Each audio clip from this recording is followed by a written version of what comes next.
আসসালামু আলাইকুম। আজকে আমরা 20টি উপদেশ নিয়ে আলোচনা করব। নাম্বার 1, ভালো কথা বলো, নয়তো চুপ থাকো। নাম্বার 2, যে গীবত করলো সে যেন তার মৃত ভাইয়ের গোশত খেলো। নাম্বার 3, সব দুঃখের মূল এই দুনিয়ার প্রতি অত্যাধিক আকর্ষণ। নাম্বার 4, তোমাদের মধ্যে সেই উত্তম যে কোরআন শিখে এবং শিক্ষা দেয়। নাম্বার 6, মুনাফিকের কথা তার কাজের উল্টো, আর তার গোপনীয়তা তার প্রকাশের বিপরীত। নাম্বার 7, কি চমৎকার একটি সম্পর্ক!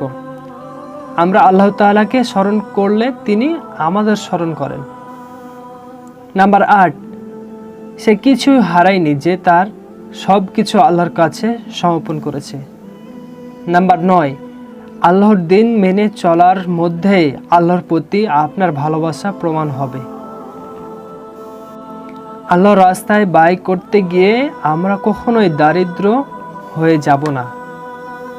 নাম্বার 11, একাকিত্ব সবসময় একটু বিরক্তিকর মনে হয়, তবে যে তার প্রভু আল্লাহর আনুগত্য করে সে কখনো একাকিত্ব অনুভব করে না। নাম্বার 12, আপনার দুর্বলতাগুলোকে শক্তিতে পরিণত করার ক্ষমতা একমাত্র আল্লাহ তাআলাই রাখেন, তাই তার কাছে প্রার্থনা করুন। নাম্বার 13, অন্যের সম্পদের প্রতি কখনো লোভ করতে যাবে না, হয়তো এটা তার জন্য পরীক্ষা। নাম্বার 14, আপনার বন্ধুরাই কিন্তু আপনার জানাজা সালাতে প্রথম কাতারে দাঁড়াবে, তাই এখন থেকেই বন্ধু নির্বাচনে সতর্ক হন। নাম্বার 15, আমরা কখনোই এতটা ব্যস্ত নই যে আমাদেরকে সালাত ছেড়ে দিতে হবে, এটা কেবল আমাদের গুরুত্বের উপর নির্ভর করে। নাম্বার 16, অন্যকে দাওয়াত দিতে গিয়ে নিজেকে ভুলে যাবেন না, কারণ পরিবর্তন নিজেকে দিয়েই শুরু করতে হয়। নাম্বার 17, আপনি যদি চান আল্লাহ আপনার সবগুলো পছন্দনীয় কাজ গ্রহণ করুন, তাহলে আপনি আল্লাহর পছন্দনীয় কাজগুলো করতে থাকুন।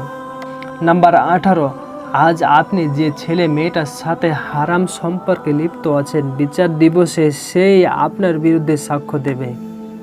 নাম্বার 19, আসক্তের মতো ভালোবাসবেন না, ধ্বংসাত্মকভাবে কাউকে ঘৃণা করবেন না। নাম্বার 20, এমন দুটি নিয়ত আছে যে দুটি নিয়তে অধিকাংশ মানুষ ক্ষতিগ্রস্ত, তা হচ্ছে সুস্থতা আর অবসর।